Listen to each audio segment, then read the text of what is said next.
अस्सलाम वालेकुम। Atomic absorption spectroscopy में इसकी इंस्ट्रूमेंटेशन को डिस्कस कर रहे हैं। इंस्ट्रूमेंटेशन में सबसे पहली जो चीज़ आ जाती है वो है रेडिएशन सोर्स। रेडिएशन सोर्स हम दो तरह के यूजुअली इस्तेमाल कर रहे होते हैं। एक होता है होलो कैथोड लैंप। एक क्या होता है हमारे पास होलो कैथोड लैंप, और इसके अलावा सेकंड है इलेक्ट्रोडलेस डिस्चार्ज लैंप। प्रीवियस लेक्चर के अंदर हमने होलो कैथोड लैंप को डिस्कस कर लिया है। अगर आप एटॉमिक एब्जॉर्प्शन स्पेक्ट्रोस्कोपी के सारे लेक्चर सुनना चाहते हैं तो प्लेलिस्ट बनी होगी एटॉमिक स्पेक्ट्रोस्कोपी या एटॉमिक एब्जॉर्प्शन स्पेक्ट्रोस्कोपी की, तो वहाँ पे जाओ, सारे के सारे लेक्चर सुन लो। उसका लिंक भी डिस्क्रिप्शन में दे दूँगा और लिंक पे क्लिक करो, डायरेक्ट आप प्लेलिस्ट में पहुँच जाओगे। चलो बात करते हैं एटॉमिक एब्जॉर्प्शन स्पेक्ट्रोस्कोपी की।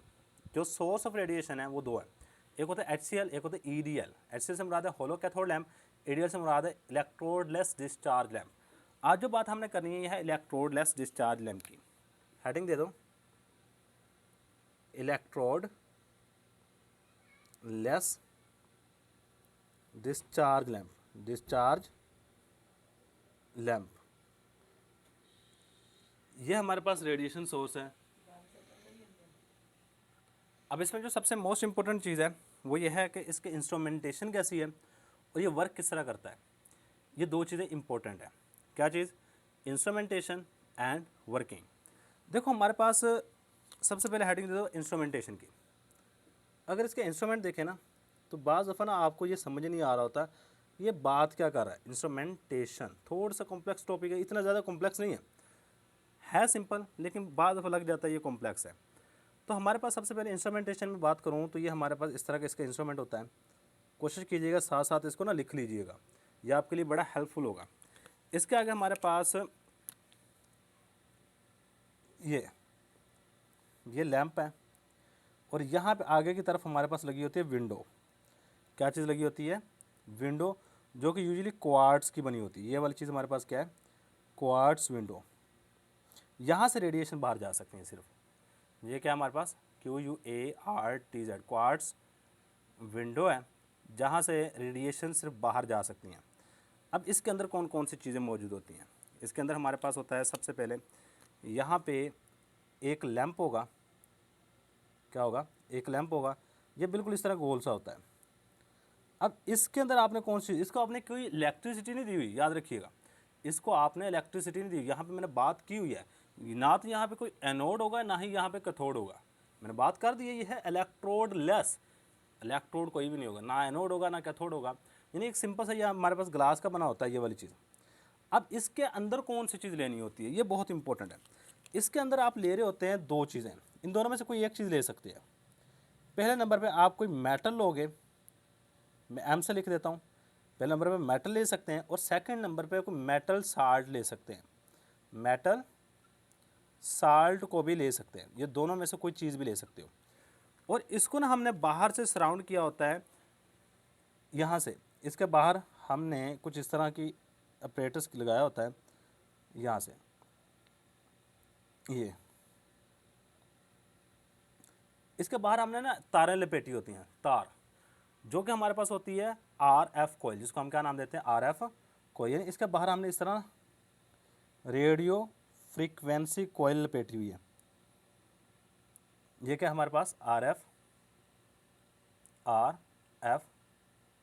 कोयल, रेडियो फ्रीक्वेंसी कोयल। ये क्या हमारे पास? रेडियो फ्रीक्वेंसी कोयल है। और इसके अंदर हमने कोई ना कोई इनर्ट गैस डाली होती है। इसके अंदर क्या किया होता है? फिल की होती है कोई ना कोई इनर्ट गैस। इनर्ट गैस जो यूजुअली हम फिल कर रहे थे वो आर्गोन होती है या फिर नियॉन होती है। नियॉन और आर्गोन, ये थी हमारे पास सारी की सारी इंस्ट्रूमेंटेशन। सबसे मेन चीज़, इसको इलेक्ट्रोडलेस कहते क्यों हैं? Why it is known as electrodeless. तो याद रखिए कि इसके अंदर कोई इलेक्ट्रोड इस्तेमाल नहीं कर रहे होते हैं। क्या चीज़ नहीं इस्तेमाल करते? कोई भी इलेक्ट्रोड इस्तेमाल नहीं कर रहे होते, इसलिए हम इसको इलेक्ट्रोडलेस, मतलब ना तो मैंने कहीं पे एनोड लिखा है ना ही मैंने कहीं पे कैथोड लिखा है। मैंने कहा RF कोयल है, रेडियो फ्रीक्वेंसी कोयल है। इसके अंदर एक लैंप मौजूद है जिसके अंदर हमने कोई मेटल ली होती है। मेटल नहीं है तो उसी मेटल का आप कोई भी साल्ट यूज़ कर सकते हो। बाहर हमारे पास इनर्ट गैस है और क्वार्ट्ज विंडो है। यही इसकी इंस्ट्रूमेंटेशन। It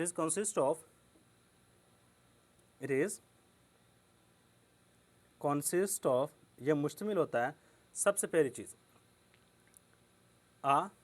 lamp. एक लैंप है, ये पूरे को हम नाम दे रहे होते हैं लैंप का। सही। इसके बाद इसके अंदर हमने क्या होती है, गैस एंड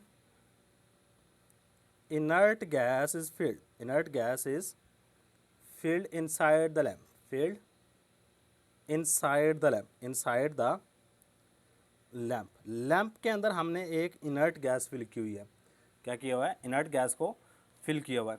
इसके बाद हमारे पास एक बल्ब है, अ bulb which is filled with, जिसको हमने किया था field, which is filled with metal और metal salt। इसको या तो हमने मेटल के साथ फिल किया था या मेटल साल्ट, मतलब आप यहाँ पे सोडियम मेटल के साथ अगर सोडियम का एनालिसिस करना चाहते हो तो आप सोडियम से फिल कर दो, या फिर सोडियम NaCl, इसका साल्ट इससे फिल कर दो, यानी किसी भी चीज़ से फिल किया जा सकता है, मेटल या फिर मेटल साल्ट, दो चीज़ें, या मेटल से फिल कर दो या मेटल साल्ट से फिल कर दो। इसके बाद हमारे पास होती है एक radio frequency coil, radio frequency coil connected to electricity, जिसको हमने इलेक्ट्रिसिटी से कनेक्ट किया होता है, कनेक्टेड टू इलेक्ट्रिसिटी लो, ये थी हमारे पास सारी की सारी। एक एग्जिट जहाँ से रेडिएशन बाहर की तरफ निकलती हैं वो बनी होती है क्वार्ट्ज की। Exit window is made up of quartz, exit window, जो एग्जिट विंडो है वो किसकी बनी होती है, is made up of quartz, ये क्वार्ट्स की बनी हुई है, QUARTZ। अब इसके बाद जो मोस्ट इंपॉर्टेंट चीज़ है बच्चे वो वर्किंग होती है, ये वर्क किस तरह करता है। चलो यहाँ पे आ जाएगी नेक्स्ट वर्किंग। अच्छा, आपने ना माइक्रोवेव ओवन पढ़ा हुआ है, माइक्रोवेव ओवन में ना जब आप माइक्रोवेव को ऑन करते हो, अब उसके अंदर कोई भी चीज़ रखते हो तो वो गर्म हो जाती है, वो क्या हो जाती है, गर्म हो जाती है। उसके बाद वो चीज़ खुद अगर उसको आप कोई भी गर्म चीज़ को आप उठा के बाहर ला के रखते हैं ना, कुछ ना कुछ रेडिएशन एमिट कर रही होती है। ये बात एक सिंपल सी याद रखना, यहाँ पे वो तकरीबन वही कॉन्सेप्ट यूज़ किया जाता है। हमने रेडियो फ्रीक्वेंसी कॉइल इसकी इर्द गिर्द लपेटी हुई है। अब जैसे ही यहाँ पे करंट को ऑन करते हो ना, तो इसके अंदर जो आपके एटम्स हैं, इसके अंदर जो मेटल्स एटम्स हैं मौजूद हैं, वो ऐसा क्या होना शुरू हो जाते हैं, एक्साइटेड स्टेट में। जैसे आप रेडियो RF कॉइल को करंट देते हो तो इसके अंदर जो एटम्स होंगे हमारे पास, वो एनर्जी गेन करेंगे, एनर्जी गेन करके हायर एनर्जी स्टेट में चले जाएंगे। और याद रखिए, higher energy state stable state नहीं है, एक्साइटेड स्टेट में चले गए, एक इसमें चले गए, एक्साइटेड स्टेट में चले गए। अब जब दोबारा एक्साइटेड स्टेट से नीचे वाले स्टेट में आएंगे, यहाँ पे कुछ ना कुछ रेडिएशन एमिट करेंगे। अब यही रेडिएशन हम एज अ सोर्स यूज़ कर रहे होते हैं, यही रेडिएशन को हम एज अ सोर्स इस्तेमाल कर रहे होते हैं। ये बहुत इंपॉर्टेंट चीज़ है। सबसे पहले आपने RF कॉइल को ऑन करना है। RF कॉइल की वजह से एटम्स जो इस ग्लास के अंदर मौजूद है, इस ट्यूब के अंदर मौजूद हैं या इस लैम्प के अंदर मौजूद हैं, वो ऐसा एक्साइट होना शुरू हो जाएंगे। जैसे एक्साइट होंगे, दोबारा फिर डी एक्साइटेशन पर कुछ ना कुछ रेडिएशन को एमिट करेंगे। अब वही रेडिएशन हमारे पास आ रही होती हैं, किसका, सोर्स के तौर पर। यहाँ से रेडिएशन एमिट हुई, वही रेडिएशन बाहर से इस एग्जिट स्लिट से बाहर आ जाएंगी। क्या आ जाएंगी, एग्जिट स्लिट से बाहर आ जाती हैं। और यही बात हमने यहाँ पे लिखनी है, when we provide current, WHEN, when we provide current, जब हम करंट दे रहे होते हैं, current to RF coil, RF radio frequency coil, the atoms, जो एटम्स होते हैं, atoms of metal is excited, ये एक्साइटेड हो जाते हैं, एक्साइटेड। जो इसके अंदर मेटल के एटम होंगे वो क्या हो जाएंगे, एक्साइटेड हो जाएंगे। On D excitation, on D excitation पर इट एमिट रेडिएशंस, ये रेडिएशंस को एमिट करता है, emit radiations which is used, या विच इज़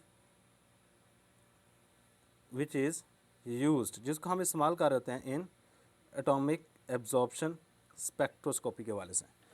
अच्छा, यहाँ पे गौर कीजिएगा, इस लैम्प को किन किन एलिमेंट के एनालिसिस के लिए इस्तेमाल किया जा सकता है। उन चंद एक एलिमेंट का मैं यहाँ पे नाम लिख देता हूँ। This lamp is available for, this lamp is available. ये लैंप अवेलेबल होता है किन किन एलिमेंट के लिए? अवेलेबल फॉर आर्सेनिक, पहले नंबर पे AS। इसके बाद हमारे पास सेकंड नंबर पे bismuth, BI।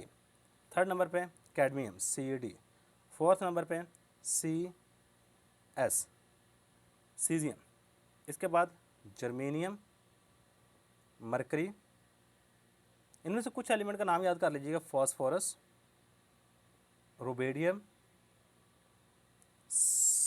SB antimony, selenium, stannous, SN, tellurium, TE और जिंक।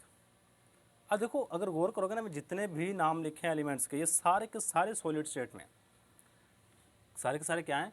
ये सारे के सारे सॉलिड स्टेट के अंदर पाए जाते हैं। तो इसलिए ये जहाँ पे जो भी चीज़ आप फिल करते हो वो सॉलिड स्टेट वाली होती है। लिक्विड स्टेट के लिए आप ये यूज़ नहीं कर सकते। तो याद रखिए, ये जो EDL है ना, ये HCl से ज़्यादा एफिशिएंट है। इसकी जो रेडिएशन होती है मोर इंटेंस होती है देन HCl। एडवांटेज लिख लो, एडवांटेज, ये हमारे पास पहले नंबर पर मोर एफिशिएंट है, मोर एफिशिएंट, एफिशिएंट। इसके अलावा produce more intense radiation, produce more intense radiation, more intense यानी कि ज़्यादा शिद्दत वाली रेडिएशन को एमिट करता है, more intense radiations than HCl, than HCl। HCl के मुकाबले में ये ज़्यादा रेडिएशन इंटेंस खारिज कर होता है। इंटेंस का मतलब क्या है? इंटेंस का मतलब ये होता है कि अगर आप, मैंने पहले भी एग्जांपल जब ये स्टार्ट किया था तब एक दी थी इस टॉपिक में, नहीं, जब एटॉमिक एब्जॉर्प्शन स्पेक्ट्रोस्कोपी।